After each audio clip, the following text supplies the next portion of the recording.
Warning: Damian Andrews' growing revenue and profit, if implemented, will put more money in your pocket. Please use with caution.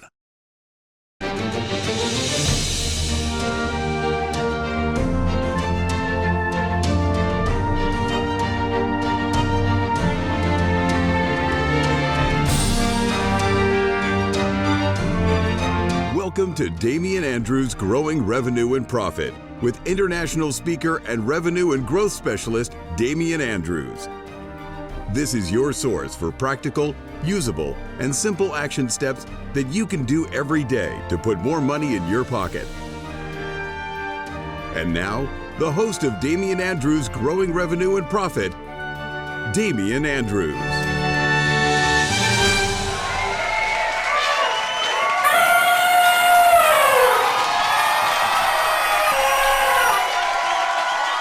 And the crowd cheers wildly to the trumpeting sounds of elephants sliding through eyes of needles. This is Damian Andrews' Growing Revenue and Profit, the program that deals with all things that put more cash in your pocket. This is the show that handles your revenue riddles, your profit puzzles, your operational oddities, and your culture conundrums. I'm the one, the only, Damian Andrews, and today we are talking about the ability to lead. And this is where we're going to take it a little bit differently. What we're talking about is what it takes to be a great leader, not just someone that's a good manager, but someone who actually inspires people just by being who they are. And that's a big step. It's not about, these are, how the good leadership principles, and we've all heard them before. This is a whole different dynamic. We're taking this to a whole new level of leadership. And the thing that's really important to understand is great leaders, they're not following an instruction manual. There is a process, but they're not following an instruction manual. They are inspiring people just by who they are. And by who they are, people want to follow them because of who they are. And this is where it's really, really important to understand that leadership, it's not a thing. Leadership is not something you have. You can't go to a shop and buy leadership. You won't go to a supermarket and look down. If you look on the list of items you find, and it's all the alphabetical list, and under L's, there is no leadership there. Leadership is not a thing. It's not something, even though it's defined as a noun in the dictionary, leadership is actually something that you do. And this is where it's really important to understand that there is an unconscious process for leading. People who are great leaders, they have unconscious skills that make them great. And these skills move beyond that of being a wonderful manager they inspire people by who they are from this deep unconscious level. And it's really important to understand that.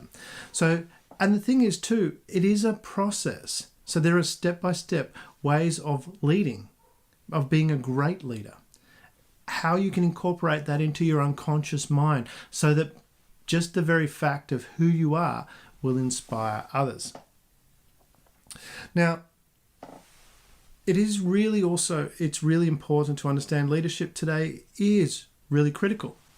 I mean, it's not just something that you do in business. You do that in your family. How do you lead your family? If you've got children, how do you lead your children?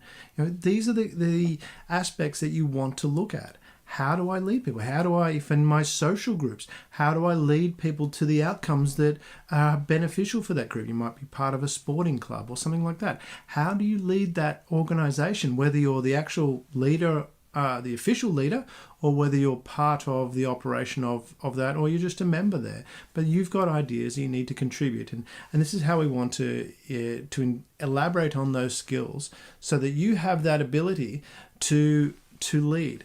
And what we want to talk about too is really understanding, you really need to understand that it's not something that's unique to a few people in the world. Everyone has a central nervous system and we all have a brain. And so from that perspective, from using your brain and your nervous system in the same way as a great leader, you'll get the same outcome as a great leader.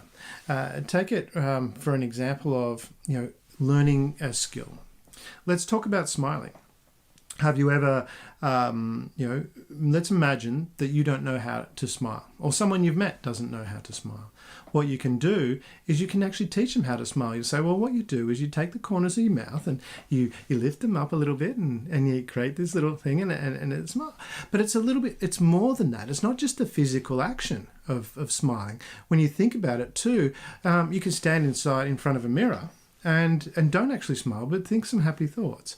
And just, think of those memories and without, and you may find that you start to smile like I just did there. But even if you don't start to smile, pay attention to your eyes and notice what's happening there.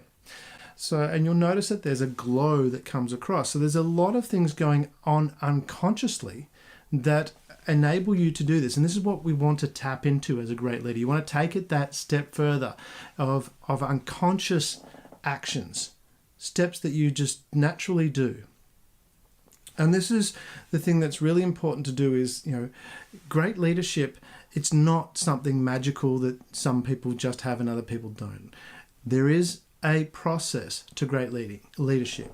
It has a structure. There's a step to it. And it's something that you can do. Within that process, there are 4 key steps. And we're going to take you through those key steps, or I'm going to take you through those key steps later in this show. But just really understand this process of leading. Leading is something that you do. All right, let's have a look at the news. And for today's news, I've got an article here. And we're talking about Mary Barra. Mary Barra is the current CEO of General Motors. She has been the CEO since 2014. She inherited the company that had, for decades, was large and had wily executives, didn't know where parts of the business were actually making or losing money. On a visit to GM's unprofitable operations in Thailand that year, she signaled a readiness to curb the country's fixation on size. She criticised her Asian executive team's 5-year plan to introduce several new models, according to the people who attended that meeting.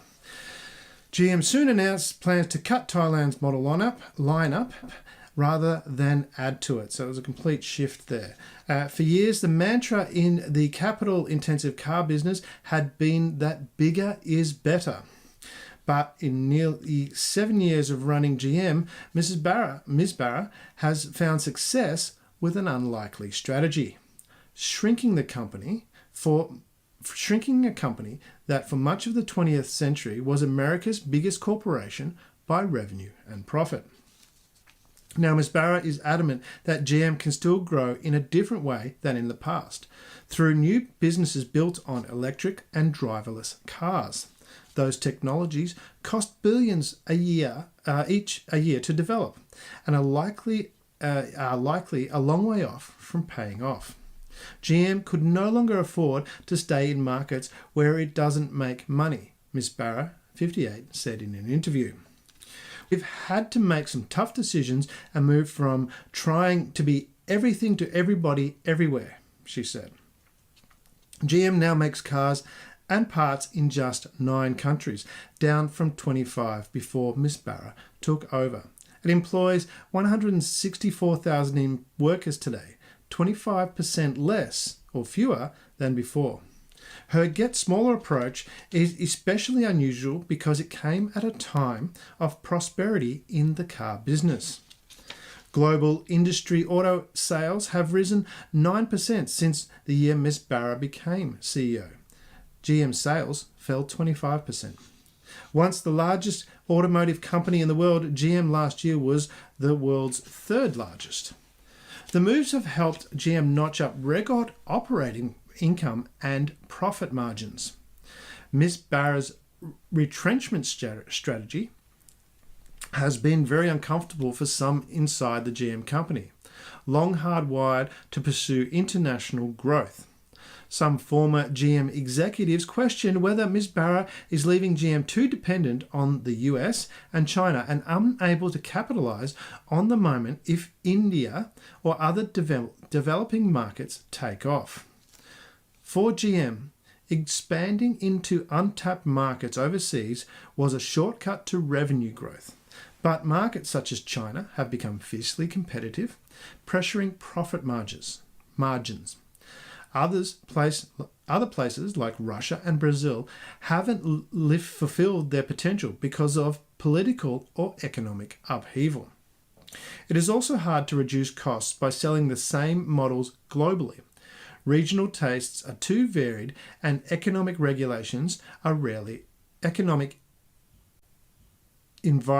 regulations are rarely aligned. Miss Barra had begun her career as an 18-year-old intern inspecting fender panels at the Pontiac factory in suburban Detroit, and spent much of her career in engineering roles inside GM factories. As GM's human resource chief, she condensed a 10-page dress code down to 2 words: dress appropriately. In 2011, in her first week as product chief, she had all the card key security doors between her office and the engineering staff removed, viewing them as symbolic of how GM tended to work in silos. Ms. Barra presented a new vision to nearly 300 executives at GM's proving grounds in suburban Detroit. An expanse of green meadows and ribbons of asphalt were camouflaged future models buzz around the test tracks. We all have to sign up for this plan.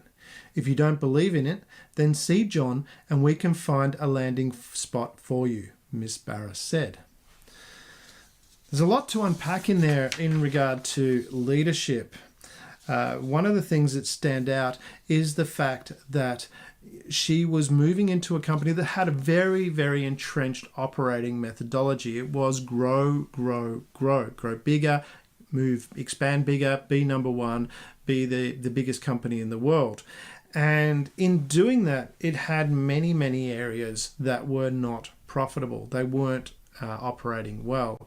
And this certainly comes back to one of the key principles that I teach, is to focus on and identify where are your high margin products or services, and that's what you should focus on and sell, because they're going to give you the biggest bang to your bottom line, the ones that have the highest margin. That's what she did. She actually, they cut a whole raft of divisions in different countries, from Australia to Thailand, as we mentioned before, Brazil. They cut so many different locations around the world, from 25 down to 12. And what they did was they cut all the things that weren't profitable. And as a result, the profitability of the company under Ms. Barra's reign has increased significantly. So its revenue has dropped. It's certainly not the biggest car maker in the world, but its profitability is the best that it's ever been. And this is really important to look at too. From a leadership perspective, there was a very, very deeply entrenched operating methodology. Bigger is better. And a lot of executives didn't like how she was planning to operate, to cut back. And this is something, as a leader, you really need to have a look at and be mindful of, is that there will be many people that don't agree with your point of view. And this is really important from a leader's point of view, is that you need to get them aligned with your point of view. And this was exemplified in the last paragraph of that, where she said in that meeting, she laid out her plan for the future and said, this is the plan going forward. And she said, we all have to sign up for this plan. If you don't believe in it, then see John. I'm assuming John's the head of HR, and we'll find a landing spot for you, i.e. you will no longer be part of the company. And this is really, really important from a leader's perspective. If you're going to be a great leader, your team needs to be supportive of where you're going. That doesn't mean they need to agree with every step that you've got, but they need to be supportive of the overall vision. And that's what Miss Barra was laying out there. She was very confident in her ability to go, this is what we're doing. This is the way we are moving forward. And that you need to be online with that. You need to buy into that vision, because if you don't buy into that vision, you need to move away. And so that's where you really also need to have a good think about the type of people you want around with you. You want people to believe in the vision. They have to believe in the vision. If they don't believe in the vision, then they should be somewhere else. Now, that doesn't mean they agree with everything you say. You don't want people to agree with everything that you say to achieve that vision. You want them to bring new ideas. You want them to bring new elements to that end vision. And that's what you're working to, is this end vision, and you want to keep doing that. So that's one thing that really stands out in that article, is that she was put it out there and said, you either believe in this or you move on. The other thing that was really stood out from this article is that she was the change. She was changing the entire methodology, the entire way the culture of the company operated. And this is really difficult, especially in a big company. It can be very, very difficult to do. You've got an ingrained culture. GM's a very old company. It's operated the same way for a long time.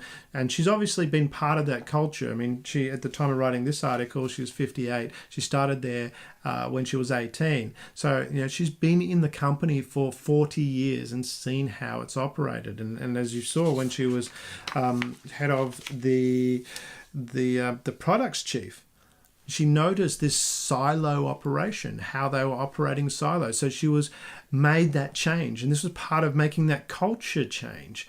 It's step by step. Some things they don't always happen straight away. They take time to come through. And she has progressively done that. In becoming more efficient, she leaned down the dress code manual. It was 10 pages of dress code manual. She changed it to 2 words: dress appropriately.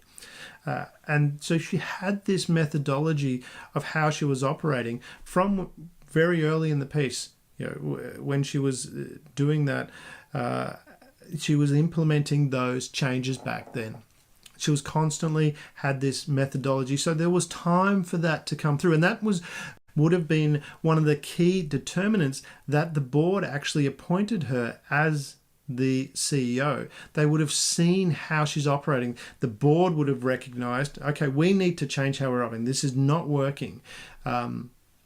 Especially in a changing world. The auto industry is going through a very massive change at the moment. We're moving from petrol-driven cars to electric-driven cars. And that's a massive, massive change.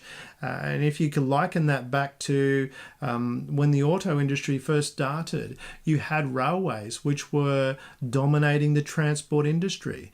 And they misunderstood at that time. They thought they were in the railway industry.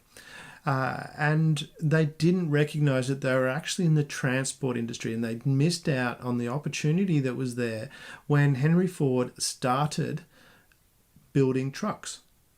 Now, the trucks started to replace the transport. The railways at that time, they could have bought out Ford. They could have bought out the company for pittance, or they could have done their own development of trucks. They had the ability to, but they didn't. They only saw themselves as in the railway industry, not in the transport industry. And this is a big recognition within the board of GM that there's a change happening. So they've appointed someone that has the ability to fulfill that change. And there were 2 things that really stood out in that article. Is one is her willingness to stand up and say, this is what needs to change. But that was how she had always operated. And the second one was to get the team aligned. You are either on board with this plan or you're not on board at all. And that's 2 key things as a leader you need to have the courage to do. 1, to implement that change, and 2, to get everyone on board and move people on that are not on your vision. So that's our article for today. I hope you've enjoyed that. Let's take a quick break and we will be back on the flip side. For me, it's always been important to give back and help others, which is why I've made education material available for free at damianandrews.com. You can learn the skills of how to be a great leader, or how to be more innovative, how to be a great presenter, how to hold effective meetings, how to get pay rises and keep getting pay rises, learn to remember names and faces, and build your confidence. Plus, there's much more. Just visit damianandrews.com and go to the media page. You'll get instant access. And remember to help someone else as well by sharing the material with them.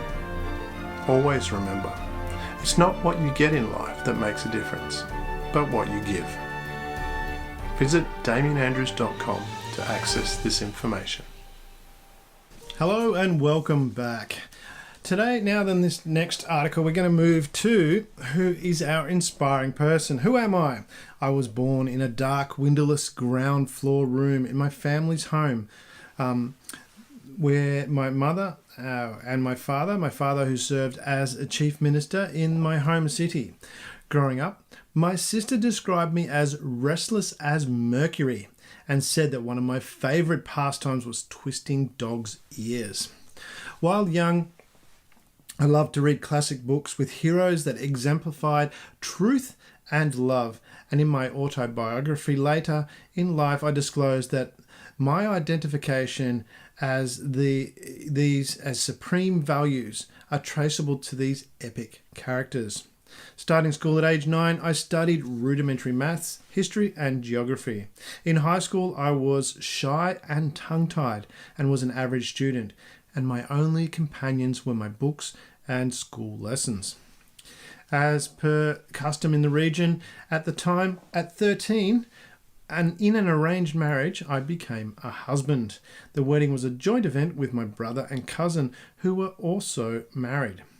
I later stated that because of our young age, I didn't know much about marriage. To us, it only meant new clothes, eating sweets, and playing with relatives. At 16, we had a baby which died after a couple of days. We later had 4 more children. I graduated school at 18 and enrolled in college, but dropped out and returned to my hometown. I made a pledge to my family to abstain from meat, alcohol, and women to obtain their blessing to study law in London. While studying, I joined public speaking practice group to overcome my shyness. At 22, I was called to the bar and left London and returned to my home country, where I learned my mother had died while I was studying. My attempts to start a law business failed because I was psychologically unable to cross-examine witnesses. Through a friend of the family, I was able to get a job as a lawyer for a merchant company in South Africa. And while employed there in South Africa, I employed non-violent resistance in a campaign for civil rights. At age 45, I returned to my home country and organised peasants, farmers and urban labourers to protest against the excessive land tax and discrimination. Taking up leadership of the National Congress, I led nationwide campaigns for easing of poverty, expanding women's rights, building religious and ethnic amity, and ending untouchability and achieving self-rule for my country. It wasn't an easy task, and I was imprisoned for many years and on many occasions in both my home country and South Africa. At age 51, I adopted a loincloth and in winter a shawl as a mark of identification with my country's rural poor. My stance of non-violent protesting was not popular amongst some of my country who thought I was being too accommodating. On 30th January 1948, I was assassinated by a Hindu nationalist who shot me 3 times in the chest at close range. I am Mahatma Gandhi. Gandhi's life, it stands out for many reasons from a leadership perspective.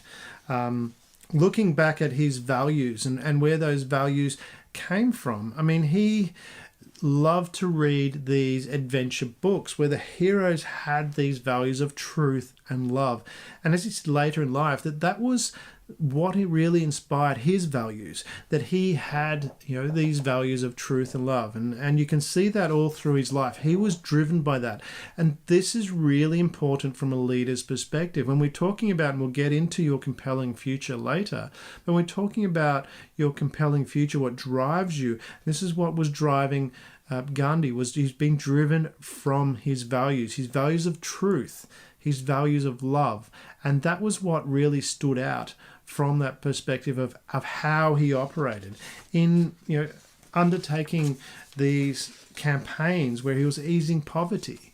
I mean, we're talking about truth and what is right, and the love of his people. Expanding women's rights, again, looking at that truth, what is good for the country as a whole, and love for the people, bringing religions closer together. This is a big form of conflict, certainly many years ago, and not so much today, but certainly in the past, religion has been a massive source of conflict. So bringing religion together, and then that comes out of his value of love. And this is when we look at, from your perspective, when you're looking at what's going to make you a great leader, have a good think about what are your values, what are important to you. I mean, from my perspective, my values are in my mission statement. So honesty, excellence, and understanding. They're my 3 core values, and they're the things that drive me in how I operate. So have a look at that. This is what stands out from Gandhi's perspective. He had that from an early age, and it was inspired from fictional characters. It doesn't matter where it comes from. You get to choose what is important to you and where that comes from, and that was his choice. So there was a lot of, obviously there was a lot of hardship that he had to overcome. He came from a poor family as well. He was very shy in school. He started school late. He started school at 9. So this is, he was starting from with a disadvantage from behind others. When we look at today, we start school at 4 or 5. He started school at 9. And then went through, and he was only an average student. And then, obviously, the death of a child is very impactful. I understand his father died not much before the birth of that child as well, so he had 2 deaths to deal with. So these are difficult things to overcome, but he kept moving forward. But also to do the things that he wanted to do. He wanted to go to London to study law, and to do that he made a promise to, because they were concerned that he would fall away from the ways of his upbringing. So he made a pledge: I won't eat meat and I won't drink alcohol, and stay away from women. Because they were all the concerns that his family had. And also, too, he had a failed business. He tried it, he failed. And the other thing that really stands out, again, and this is coming back to these great leaders, they have a purpose and they're willing to sacrifice for that purpose. Gandhi was put into jail many times for the things that he believed in, for standing up for the things that he thought were right. And he was willing to do that. And that's what really makes a great leader, is that it's coming from your values. This is what is right. I'm doing this because it's right for me. It's coming from my values. And so these are really important things to look at when you're looking at what it is to be a great leader. You have to really come back to your values. Understand what your values are. And from there, you can then go forward and become that person. When you're really clear about what your values are, you operate from that perspective. And that's where you inspire people just by who you are. Not by actions you do, but by who you are. Just, you don't have to move. You don't have to say anything, but you can see in people how they operate. This is who they are. This is what they stand for. So, Mahatma Gandhi, our inspiring person for today. We'll have a quick break, and I'll see you on the other side of that break. Are you looking for an inspiring speaker with a different take on how to achieve success?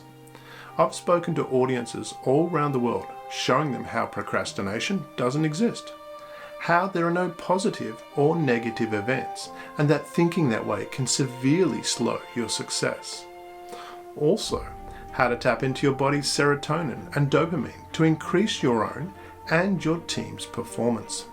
And most of all, how to be happy every day, no matter what happens. If any of this is beneficial to you or your organisation, contact me at ask@damianandrews.com to learn how you can engage me to speak at your next event. Hello and welcome back. Damian Andrews, Growing Revenue and Profit. And we're moving into question time. Now, I've got a question here and it says, can you help me, Damian? I'm a bit lost, which is probably a bit weird. a weird statement to say if you met me in person. I'm quite a successful lawyer, having studied at law school, and then I started at a large law firm in Boston. I enjoy the work I do with people, and I show enthusiasm, which was noticed.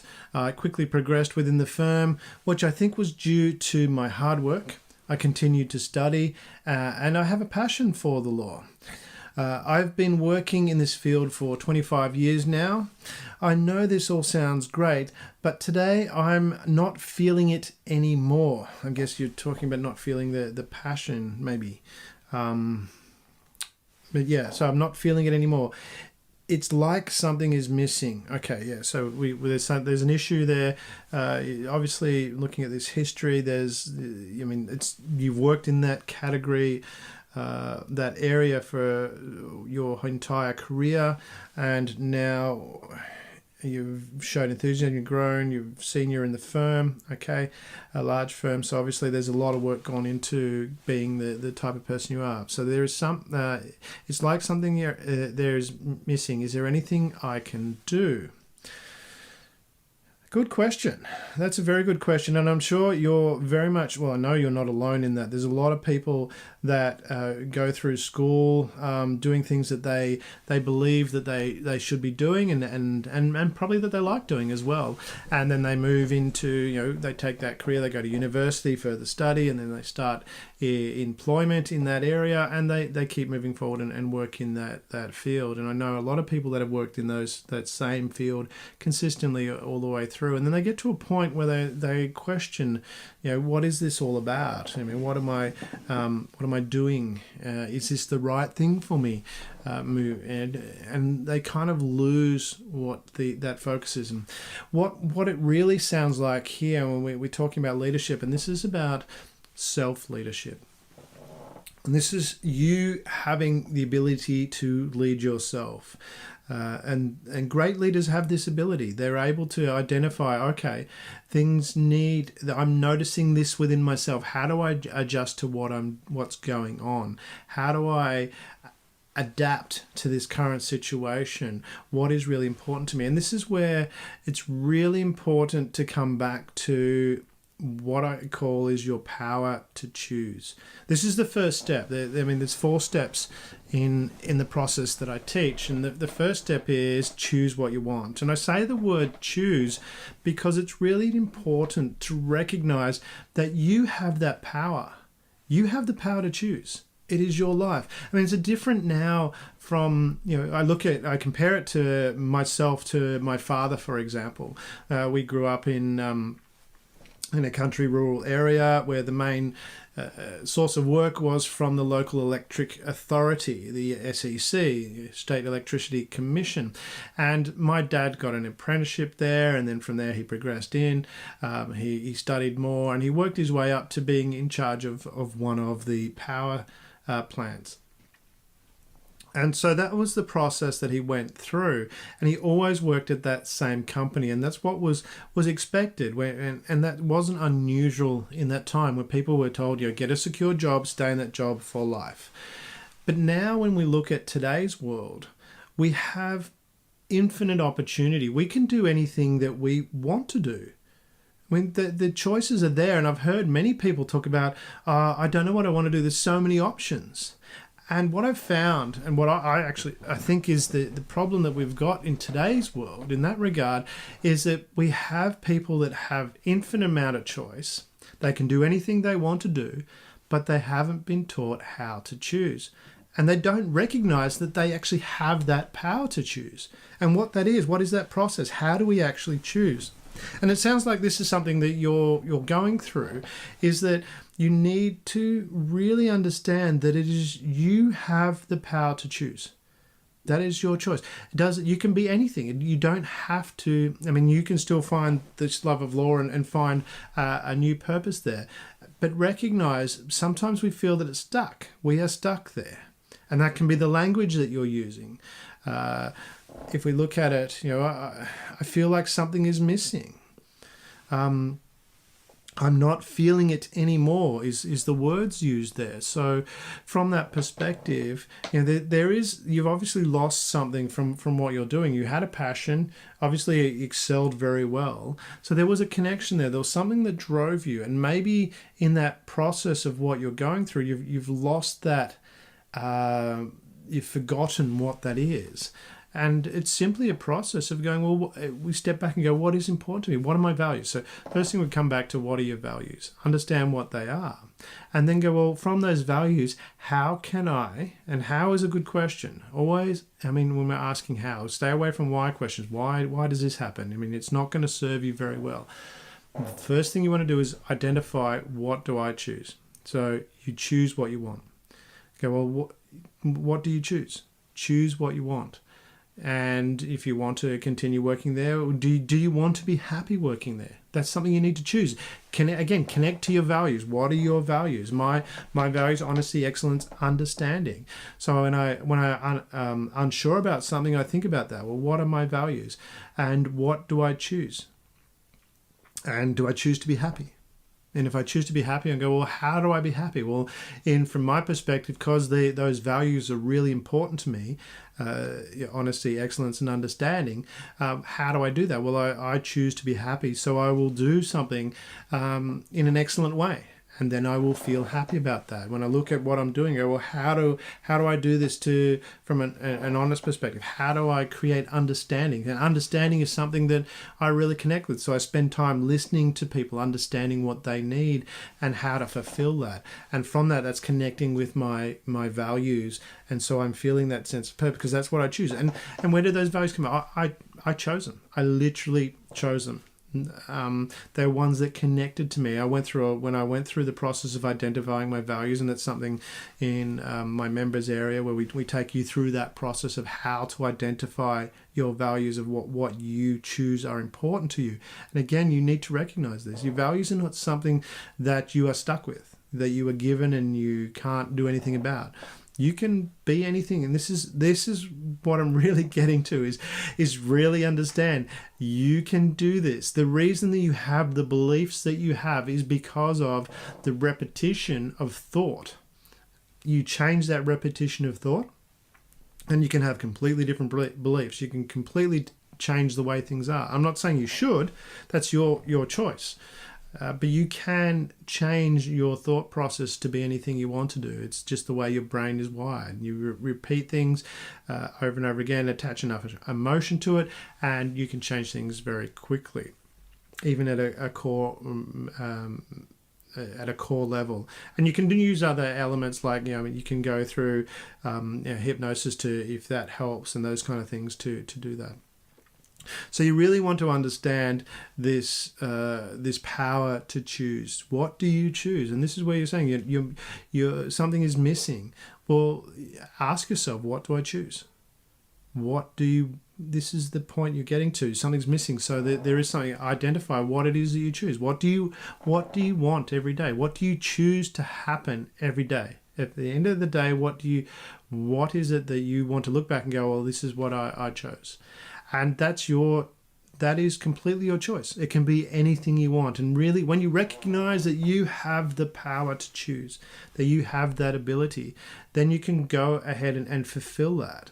It is quite simple. And I know, and maybe this does sound overly simplistic, but the fact is, it is actually that simple. So my suggestion is to have a look.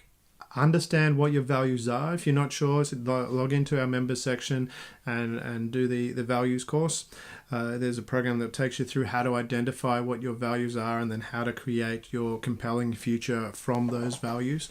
From that, you're able to really solidify this vision going forward, so you don't have this feeling that something is missing, that you're not connected anymore. Every day you wake up because you have that power of purpose.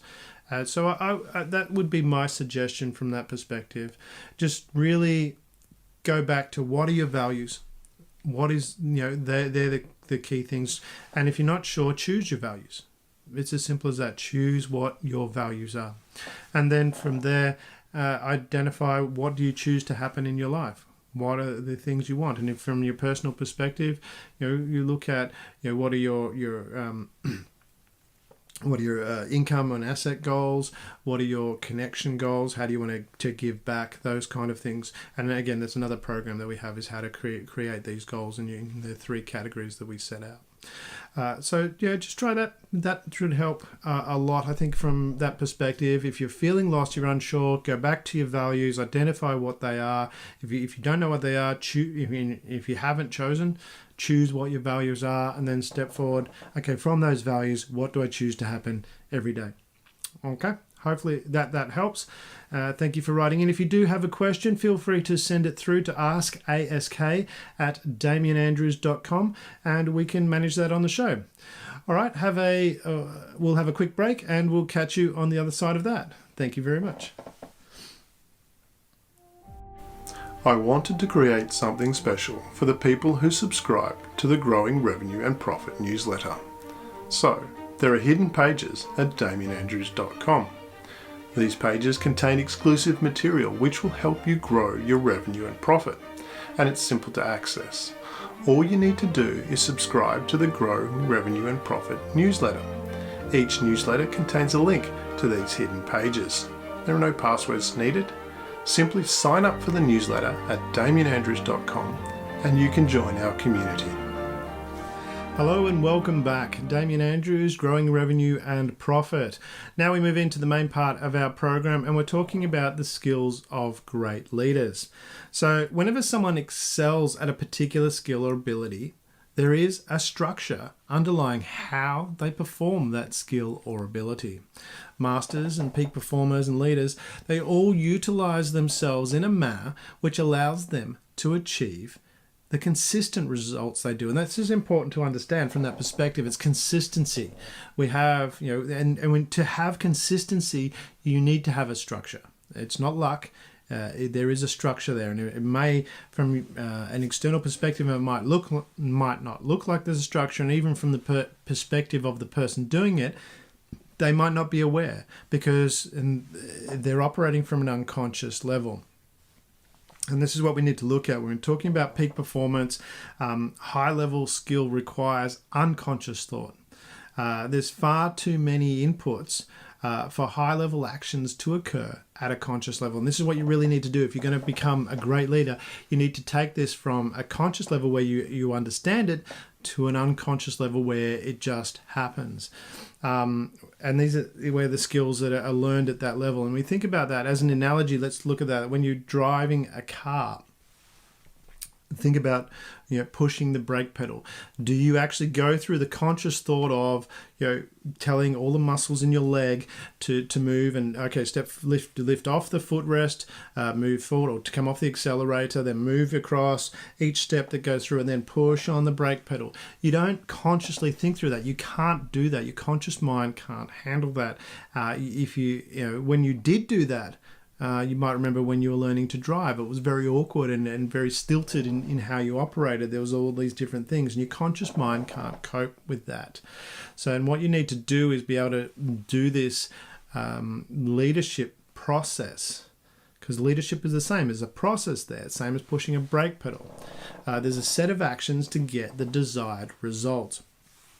And this is a process that you want to develop. And there's some key actions that we're going to go through shortly, which is what great leaders do. And there's 4 key skills that they do at an unconscious level. And this is where you really need to understand that, because there's a difference between being conscious and unconscious learning. It's one thing to know it, and it's another thing to do it. Let's work at this backwards. We're going to start with the 4th skill, which is they're a change master. Now, great leaders thrive on change, which is not quite the norm from how people operate. Most people like to get comfortable, and they get in their comfort zone, and that's where they want to stay. Well, as a leader, you can't do that. The world is evolving. It's constantly moving forward. So you need to, as a great leader, get comfortable with it. You need to thrive on change. And you need to look for things to be different. Actually want them to be different, not to be the same. The constant is that things will change. Because it's important to understand that in an environment, if you don't change to suit the environment, and you look at that from a nature perspective, animals that didn't evolve to the environment became extinct. Majority, I think it's 99 point whatever percent of animals that have existed are extinct because they didn't evolve with the environment. And you need to do that. This is where you need, as a great leader, you need to be a change master. And you need to recognize that that change is part of the process. I mean, think about it too from your perspective. I mean, when you started a new job, when you got to a new job and it's like, well, who do I report to and who reports to me and where's the photocopier and all these different things, all this information's coming in and you've got to deal with that, and that can be quite uncomfortable. And as a great leader, what you want to do is make that uncomfortable an excitement. It's like, this is something new. I mean, where is the photocopier? I mean, I get to explore this building. It's not, oh my God, where's the photocopier? Because that fear is going to pull you back. So this is where great leaders, at an unconscious level, they see this change, this new information, as things that are going to move them forward. So you want to take that step of getting comfortable with being uncomfortable. And it's not, so you change your mindset. It's not uncomfortable. This is exciting. This is something new to learn. Where is the photocopier? Where are the pens? Where's my office? Would be another good one. These kind of things. And you go, oh, there's my office. Look at this, cool. And where's the tea room? I can go to there. And okay, who do I report to? And you get to meet all these great people. So treat it as an adventure. And that's one way to look at it. This is a new adventure. This is something new and exciting. I get to explore new things and taking away from that perspective too of being wrong. You can make mistakes. It's okay. This is part of that process. So this is where it is really important to understand that as a great leader, that you need to react to change in a way that helps you move forward. And you need to be a change master. You need to accept that things are not going to be the same. They're going to be different. And that's really important too, to recognize when you're talking about change, is we take this step back of when something does change, how do you react to that? At an unconscious level, it's like, oh, there's something new there I need to deal with, or is it, oh my God? And then, a lot of times too, when things change, people will step back and go, let's get back to basics. Let's go back and how did we do it before? And that's not an attitude that you can have as a leader, because change moves forward. It never goes back. You would never go back to,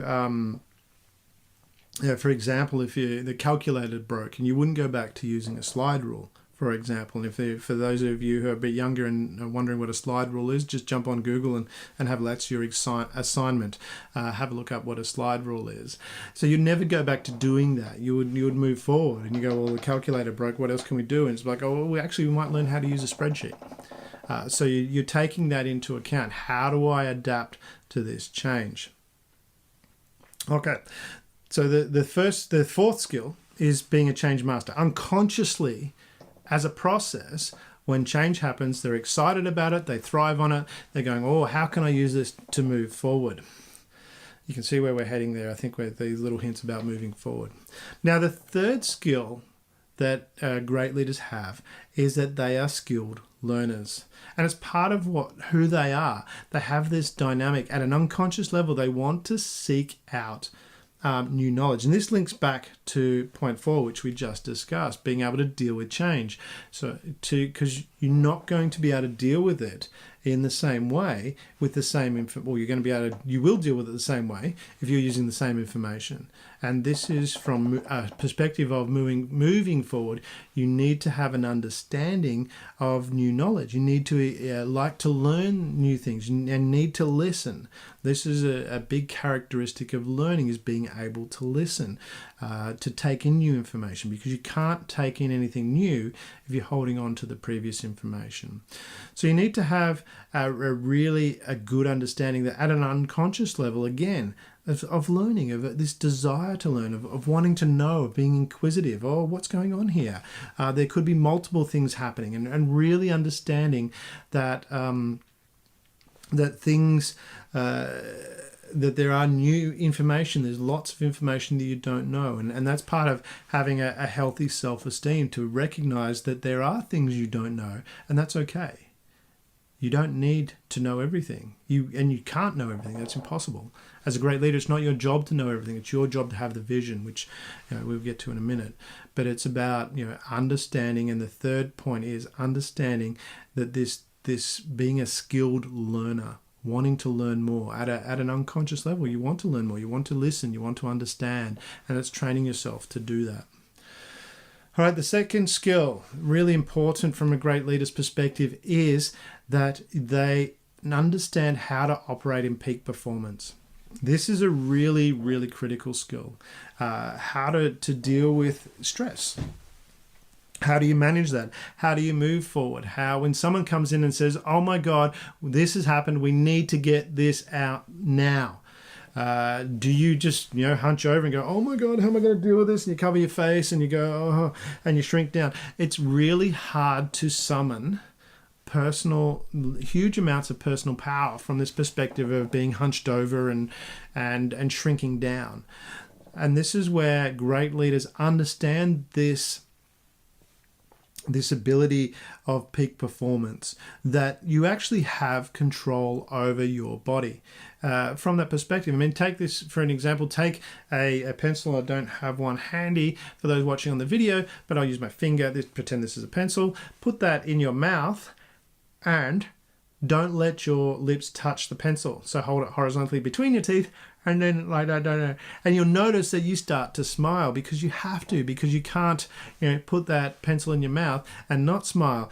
And notice that when you do start to smile, you automatically start to feel better. And this is what great leaders understand. They understand peak performance, and this is whenever they recognize within their body when things are not going well, or when they're starting to have this pressure, they stand up straight. They might move around a little bit to get that energy flowing. And this is where it is really important to understand this connection between your physiology and your psychology.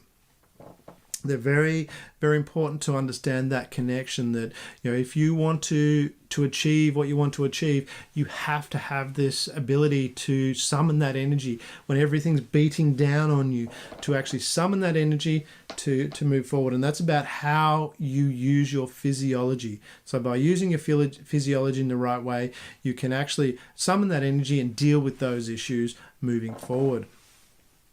And the first skill, the most important skill they operate is from a compelling future. A compelling future is a vision of tomorrow that is much bigger than yourself. And this is when you look at great leaders. I mean, when you look at people, when they started FedEx or, started IBM, they had these visions of the future. More modern, we're looking at, for example, a great modern example is Elon Musk. He has this vision of the future of the world being using sustainable energy, and that's a massive, massive vision. They're big visions to move forward. We talked about in one of our previous shows about Spanx and the vision there of having these undergarments for women that were comfortable and shapely. These kind of things, they're all visions for the future, for a better world, for helping other people achieve things. And this is what a compelling future is. It comes from your values. What's important to you? What do you really feel is important to help the world be a better place? And when you do that, when you operate from that compelling vision, other people connect to it. But when you do that from an unconscious level, if you're operating from that perspective, and this is why it's important to come from your values, when you're operating from a compelling future at an unconscious level, that is part of who you are. And it sends out an energy. People are inspired by that. They want to follow you. They want to connect with you. They want to move forward with you. They share in that vision. People that share in that vision want to share, want to join you on that quest that you're on. So this is where you really want to connect to what is that compelling vision that you have for the future. So identify that compelling vision. If you're not sure about how to do that, again, jump onto our members section, and from there there's a program that will take you through how to develop your compelling vision. Okay, thank you for that. This is our, I'll just give a quick recap. So the 4 skills that great leaders have is, 1 is they're change masters, 2, they are skilled learners, 3, they understand how to operate in peak performance, and 4, the most important one, some reverse order, I've changed the numbers, apologize for that, they operate from a compelling future. So hopefully that's helpful. Take that on board. Hope you took lots of notes. If not, rewind and take notes. I'll send the test out later, and we'll have a quick break, and I'll see you on the other side of that break. Large companies pay a lot of money to make continuous improvements so their revenue and profit grows. Now, I've developed many of the tools that these companies use, and I've seen how much money they spend to get access to these valuable resources. Now, not everyone has the same high budget as these organizations, but I wanted to make a more economical version of this material available to you. So I created Baby Dragons. This is for people whose budget doesn't extend to $100,000 for the Breathing Fire program. Baby Dragons gives you all the fundamentals so you can immediately increase your revenue and profit. You and no more than 5 others will get 1 full day with me, and then one-on-one support for the following 3 months. Now, Baby Dragons is for people who are serious about increasing their revenue and profit, but may not have the big budget of large organizations. There are no set dates. If it's right for you, I'll schedule my time around your needs. Baby Dragons costs $2,000 US, and if you'd like to learn more, email me at ask@damianandrews.com. Hello and welcome back to Damian Andrews, Growing Revenue and Profit. Now today, this section, we move on to our quote for the day. I'm having trouble speaking today. The quote for today is from Ralph Waldo Emerson, who said, "Do not follow where the path may lead. Go instead where there is no path and leave a trail." And that really exemplifies what great leadership is all about. It's about going where others haven't gone before, and that takes courage. That's a big step. I mean, a lot of people, it's more comfortable, and this comes from deep psychology. It's more comfortable to stay in the group, to stay together. It's a survival thing. Going back to cave person days, when if you strayed from the group, there was a greater chance that you were going to get eaten by a saber-toothed tiger or something like that. Well, saber-toothed tigers I don't think existed at the same time as cavemen, but there were certainly very big nasties out there which you had much more chance of survival if you stayed in the group. So as a person, unconsciously, you have this deep desire and deep drawing to stay as part of the group because it's better for survival.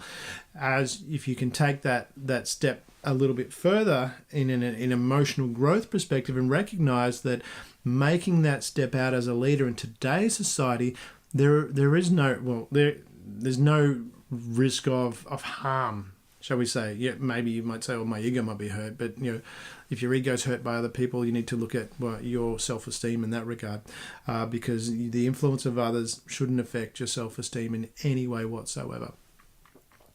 And this is where it's really important from that leader perspective, is it's about stepping out. It's about moving in the path that you choose. And this is coming back to the 4 steps that we teach and the first step is to choose what you want. And as a great leader, all the great leaders, they were very clear in choosing what you want. You look at Steve Jobs, and he was very clear every step of the way. He was choosing what he wanted when they created the first computer. Very specific on what was being selected for that. So it's taking in there where there was no path, and then moving into the iPad. When the iPad was released, it got a lot of ridicule as to, it's just a bigger iPhone. But how successful has that been? I think it's one of the most successful products in terms of launch and adoption in history. So that's stepping out where there is no path. and leaving a trail for others to follow, because how many people have then since copied the iPad? Same token, you'll find that a lot of people, as a leader, you're stepping into uncharted waters, and that takes courage, but that's what you need to do as a great leader. That's what makes them great, is they stand out because they're going down a path that no one else has gone down before. They leave a trail for others to follow. It's a great quote there from Ralph Waldo Emerson. Do not follow where the path may lead. Go instead where there's no path and leave a trail. So that wraps up today's show. It's been a pleasure having you here. If you have any questions about growing revenue and profit, please email them through to askask@damianandrews.com. And always remember the fundamental keys. 1, choose what you want. 2, identify the high impact tasks to get it. 3, do those high impact tasks first. And then 4th, face and overcome your supreme ordeal. If you want something to change, you need to evolve and move forward. Remember, you have within you unlimited potential to change the world for the better. I'm looking forward to catching up with you next time. I'm Damian Andrews, as always, sliding elephants through eyes of needles.